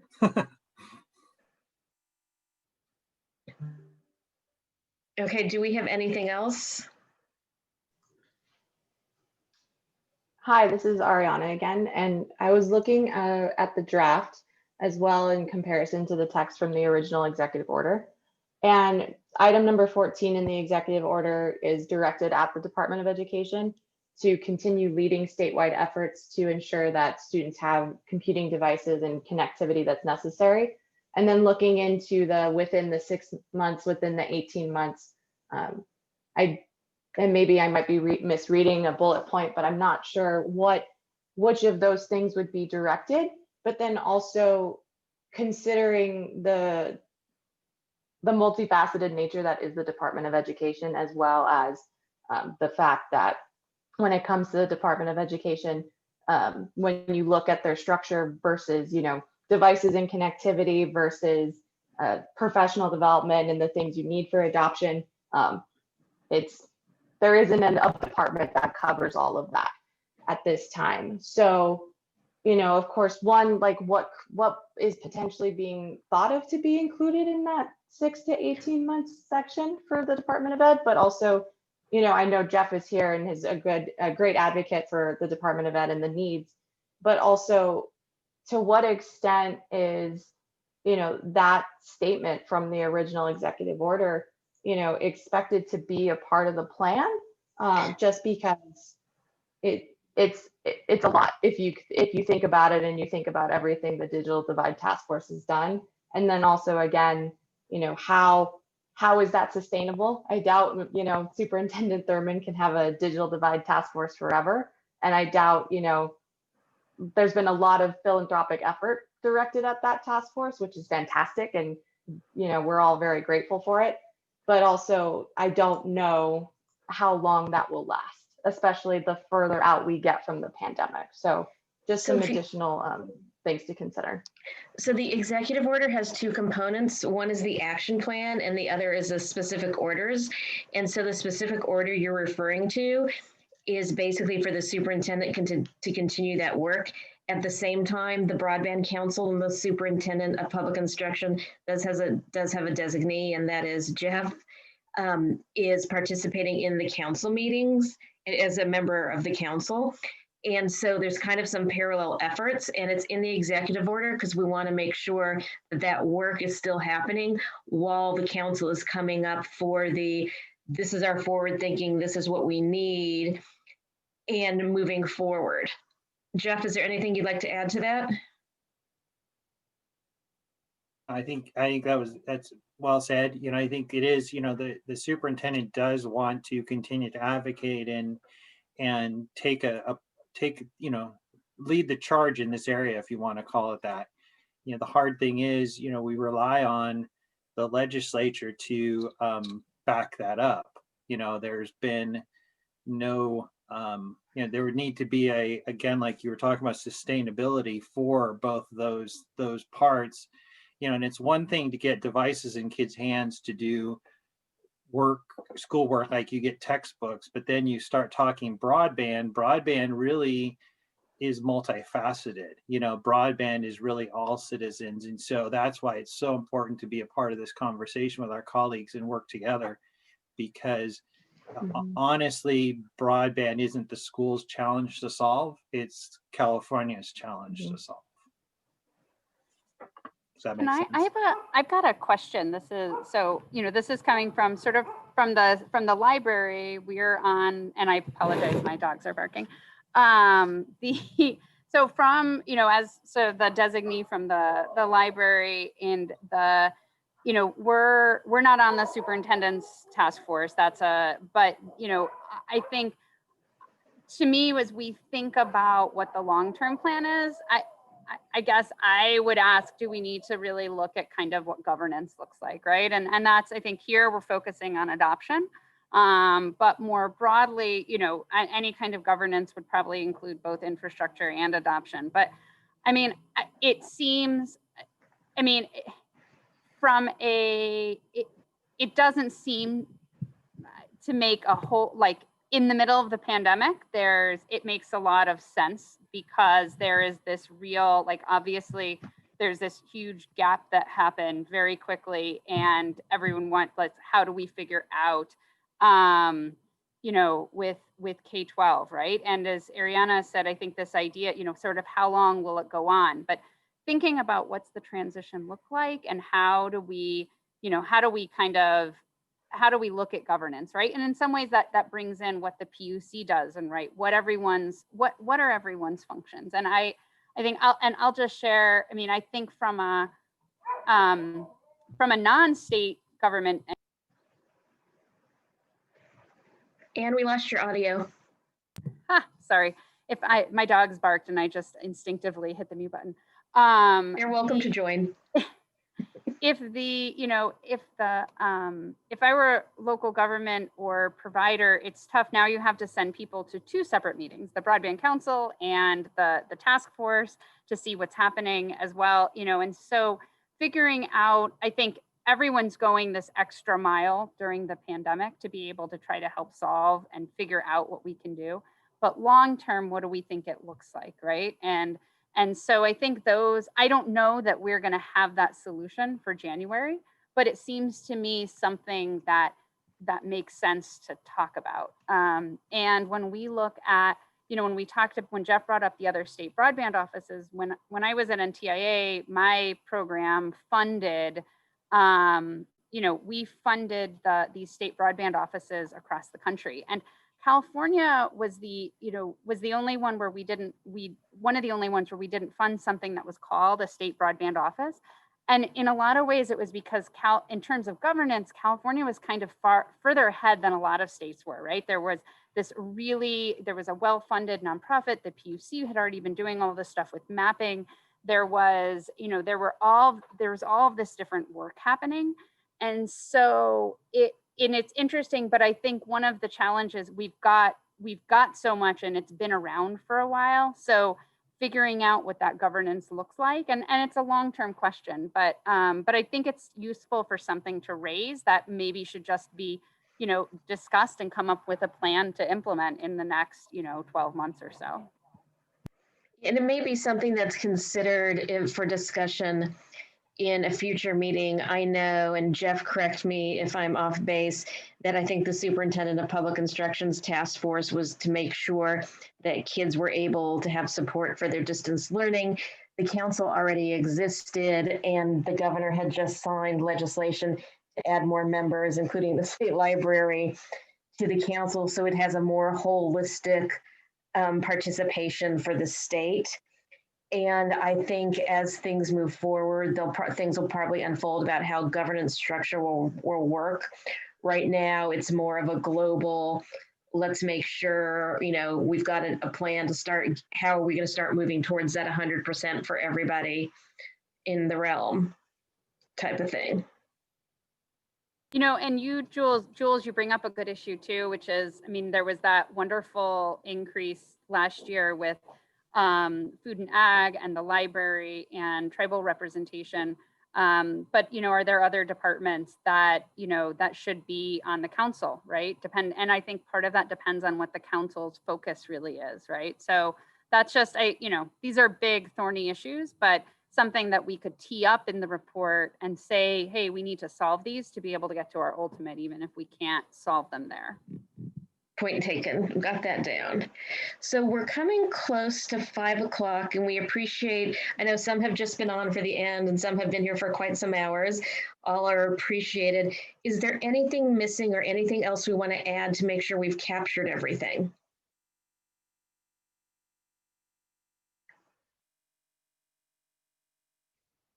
It sounds like no. We appreciate everybody's input. Just wanted to give you a couple more reminders. I know some have heard it before. Apologies if this is duplicative. We do want to make sure people know. We have the Broadband Council meeting on November 18th, and the agenda is similar to the October meeting, and it's posted on the website as well as the Zoom link for participation. And basically, the council will be reviewing an updated action plan, with the goal of that plan being about 80% complete. So even though the deadline is on noon on Friday, November 20th for public comment, if there's something you really want included in the action plan, we highly recommend you submit it as soon as possible. And you can send it to California Broadband Council at state.ca.gov, and there is a link to where to send it on the website. And we really appreciate everybody's submissions. You can go to the action plan of the website to see what has been submitted already.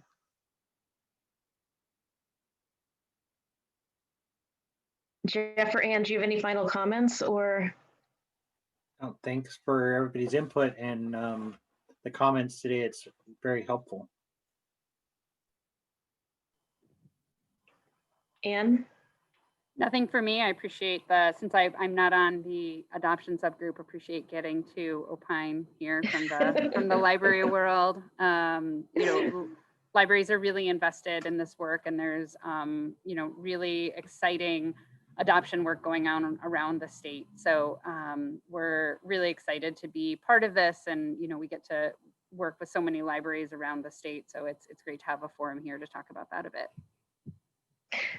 Okay, if we have no other questions, we'll go ahead and wrap it up. We hope everybody has a good week, and we look forward to seeing you guys on the 18th. Thank you.